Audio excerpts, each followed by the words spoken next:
Buenos días.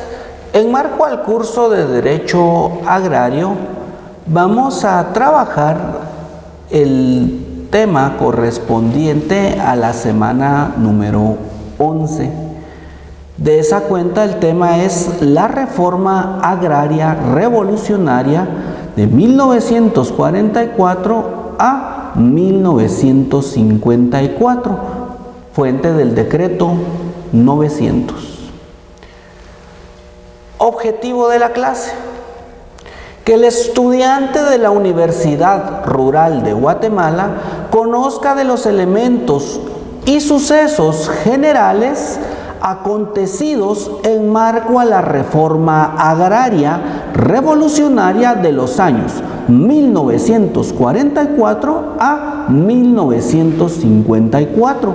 Asimismo, el marco del objeto de la creación del decreto 900.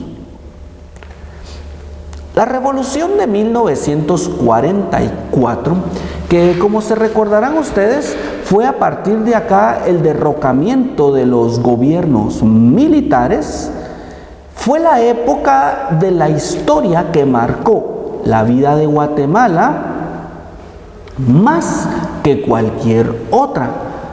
Previa a esta revolución, el paso estaba en un estado inestable y feudal.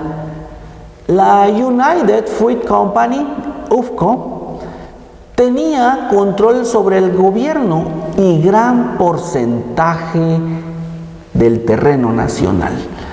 Recordemos que, como lo hemos identificado, el restablecimiento de la economía a partir del año 1930 fue particularmente a través de actividades que tuvieron como beneficiario particularmente a la United Fruit Company.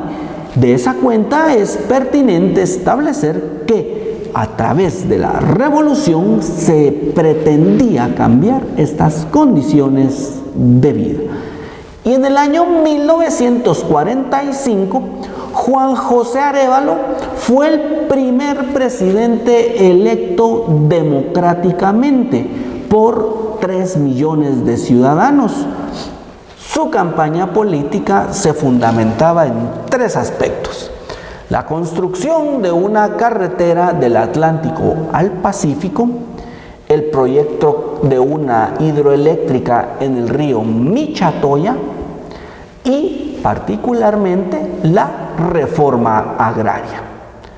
De esta cuenta, la construcción de la carretera le quitaba el monopolio a la UFCO, a la United Fruit Company.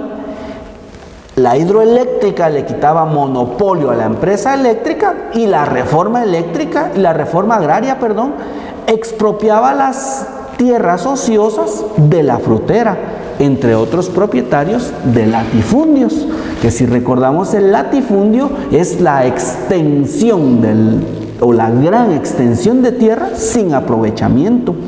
De esta cuenta, entonces, esta creación o construcción de la tierra pretendía entonces limitar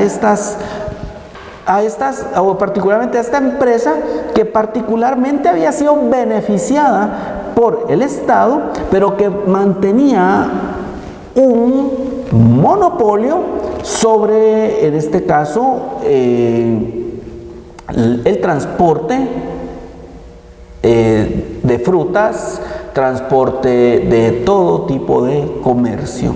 Y la empresa eléctrica también se iba a ver limitada en cuanto al monopolio de la distribución de la energía eléctrica a nivel nacional.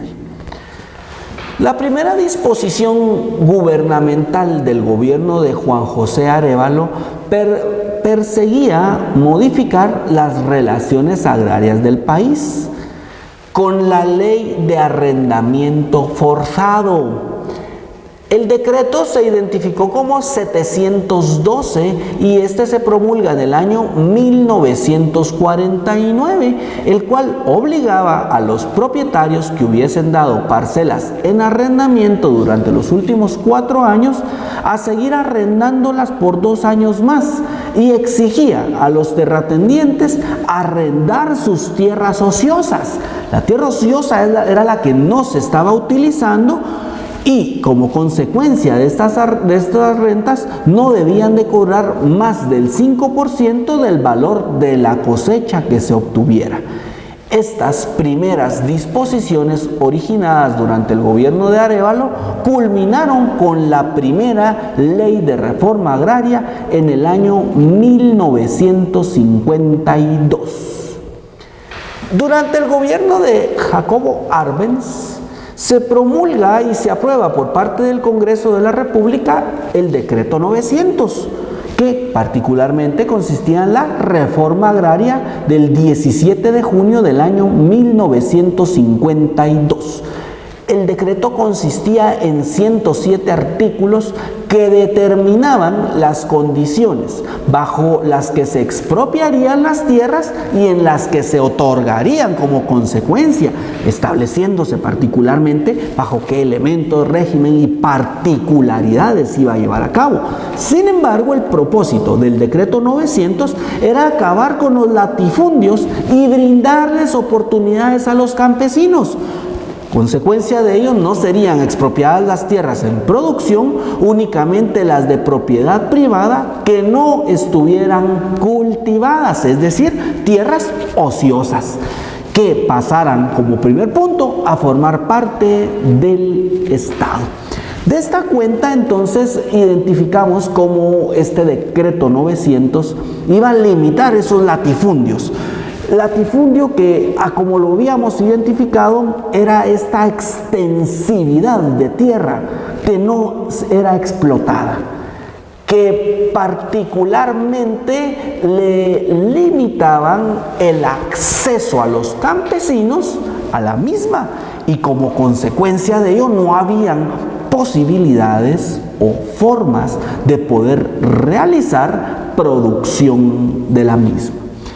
De esta cuenta, pues, al formar parte del territorio nacional las tierras expropiadas, se iba a pretender, en este caso, una redistribución de la tierra en favor de los más necesitados.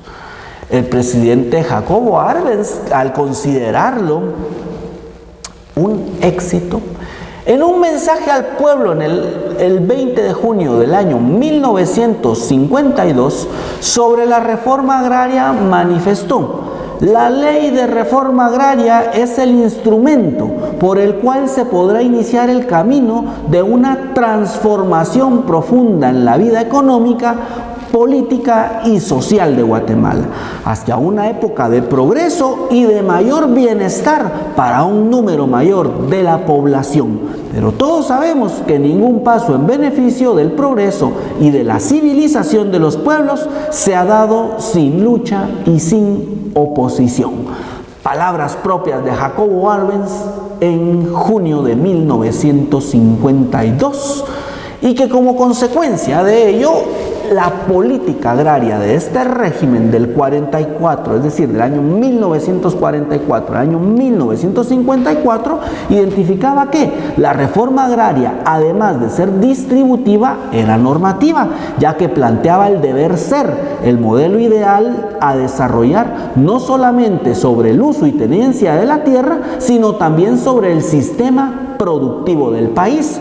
Constituyó un proyecto que tenía como finalidad transformar la estructura agraria guatemalteca y generó un movimiento que incorporó a diversos sectores de la sociedad: campesinos, indígenas, obreros y clase media.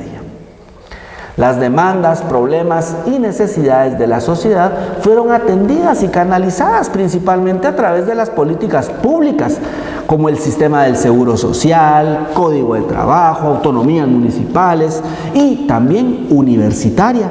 Dando con esto, y como ya es conocido, con la intervención norteamericana, el proceso fue radicalmente revertido. Consecuentemente, la tenencia y concentración de la tierra se mantiene vigente en el país. De esa cuenta, entonces, hemos identificado este aspecto general de la reforma agraria y particularmente del decreto 900. Y en ese orden de ideas vamos a realizar una serie de preguntas que deberán de ser contestadas por su persona. Pregunta número 1. ¿En qué año fue electo Juan José Arévalo como el primer presidente electo democráticamente? Pregunta número 2.